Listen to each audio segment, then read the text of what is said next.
decorating, I should say, Harrison's bedroom. I thought I'd just do a video on how I do colour blocking, like how I measure up and what materials I use. I do a lot of colour blocking in the house. If you follow me on Instagram, you probably have seen by now that this is sort of the plans for Harrison's room.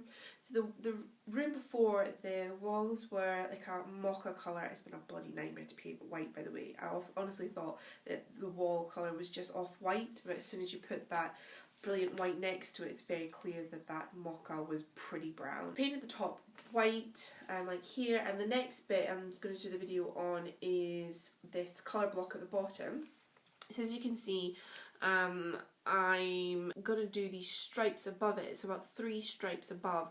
I've not done stripes like this before. I've done bigger ones in my tropical spare room, but I'm going to attempt these small ones here. So just bear with me while I run through like what you'll need and how I do it.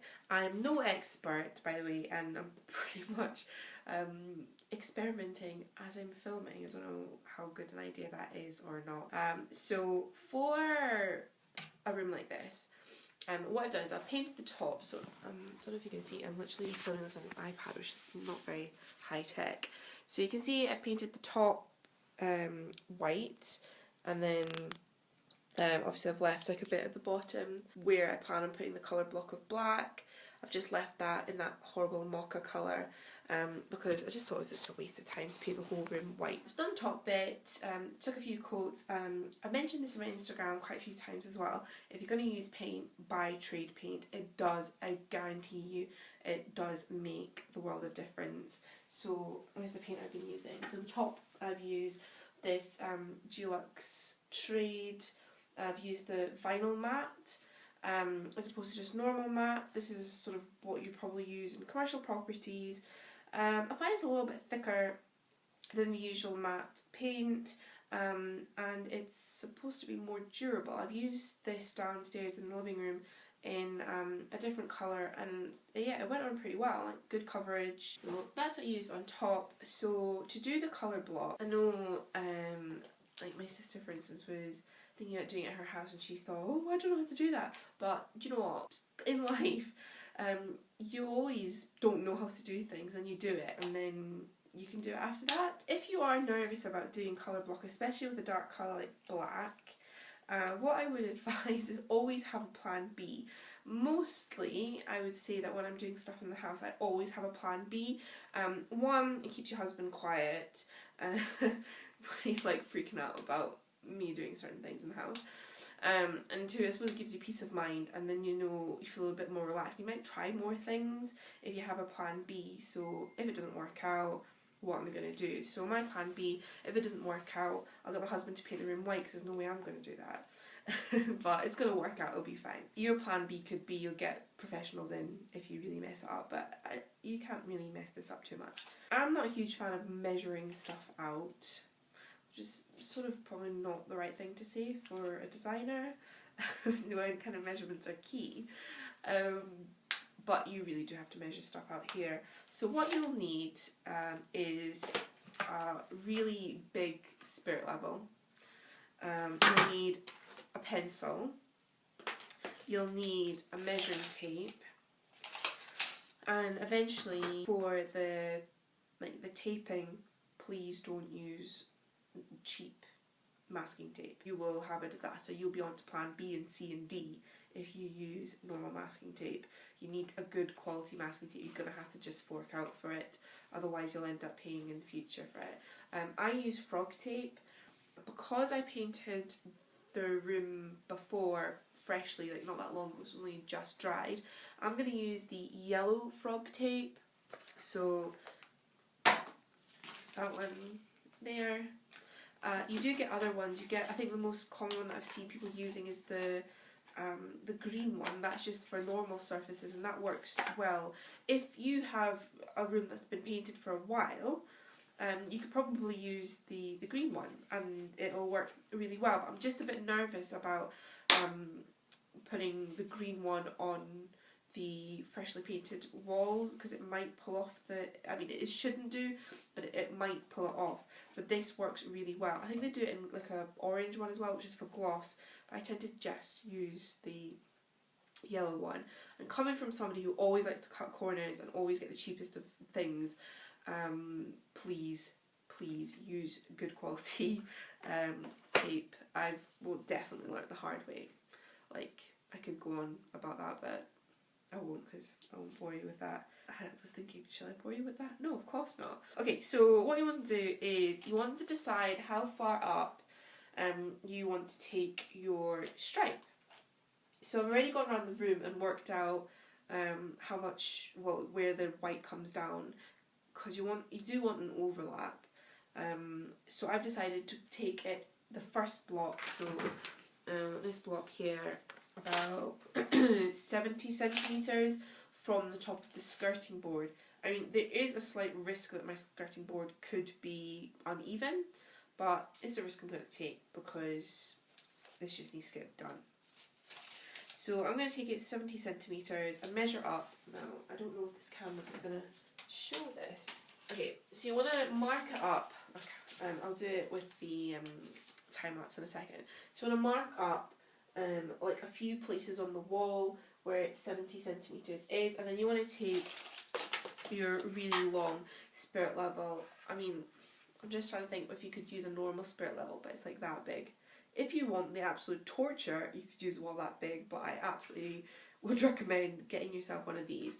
And you want to use, obviously, the flat edge as a ruler, and measure up from your markings. So I can't really film that just now, but let's say, right, so you measured up 70 centimetres there, 70 centimetres there, 70 centimetres, I'm talking like from the bottom up, right?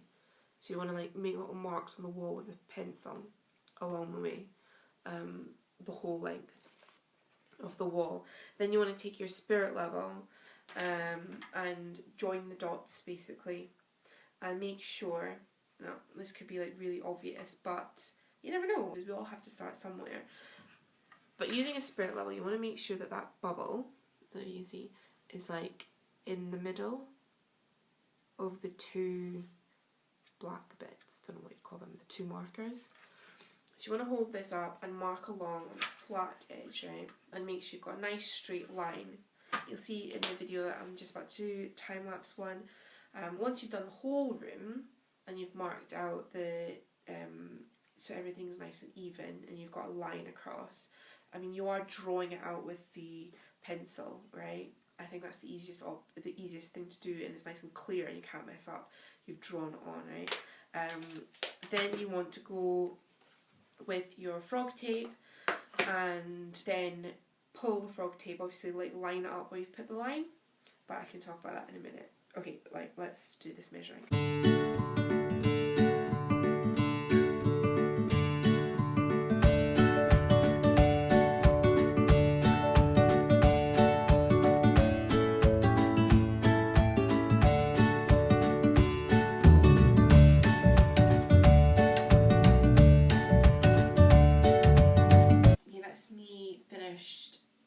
Marking up the whole room now. Tell you what, that's an exercise in realising how unstraight my walls are.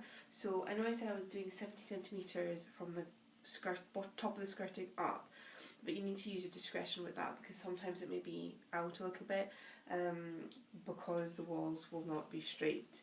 And that's okay, don't worry, it hasn't falling down or anything. So I'm looking around, everything looks pretty even. That spirit level is an absolute godsend. So the next thing I'm going to do is go around and tape up so that the bottom of the tape is touching the line. So it's like the bottom of the tape will be touching the line that I've just drawn there. So I'm painting below that. Hope that makes sense. One just quick thing about frog tape, obviously I'm not paid by frog tape at all, are they even called that? Yeah, but when you buy it, it's not just a novelty that it's in a tub like this, it really does keep the tackiness, the low tack, you really need to keep it in this, because I've left it out before and it's a waste of your £4 or however much you pay, because it will just become like normal tape. It needs to be in an airtight container. Okay, right, let me tape up the room.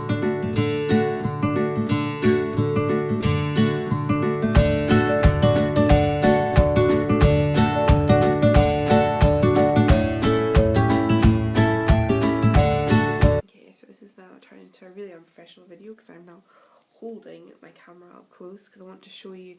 I've now taped up the room and just wanted to show you how I did it. It may seem obvious. So there's the line that I drew. You want to put the tape just slightly above the line. A few tips when putting the tape down, you want to make sure that it's really, really stuck down. You might even want to go over it like a second time when you're painting over it. It really needs to be stuck down because obviously it is meant to be bleed free, so you're not going to get that kind of wavy bleed that you would get with other tapes. You're going to get a nice crisp line, but only if you use it properly, so you really should like read what's on there and really push it down firmly. The corners are a bit tricky. I've had some bleeding in the past with the corners, and that's simply because it's not really stuck properly to the wall, so you really want to get a crisp corner. Either you want to, when you get to the end, like there, how do I point there, you either want to then rip it and then start a new line with a fresh bit of tape so you get a really crisp line and you want to overlap that tape. Or I just kept it running along, but you really need to push your finger right into that corner to make sure it's crisp. Have I overemphasised that enough? Right, I've just run round there with the second tape to do the first line. The thought of doing the next two kind of, I just don't know if I'm going to do it or not. I'll paint here, that'll be black, and there'll be a gap of white, and then there'll be black there, then a gap, and then potentially I might run round and do another one, just so it's a bit different. But if I were you, and if you were doing something like this, you should probably measure it. It'll probably really piss my husband off that I've not measured. I've just done it by eye. But I've got a good eye. Sometimes. So I've just run around it and it looks all roughly even, but I mean, life's too short, isn't it? I think it'll be fine. I actually don't have a plan B for that one. The plan B will be I have to repaint if it's a bit wonky and bothers people enough. But hopefully it'll be okay. I think it looks even enough all the way around.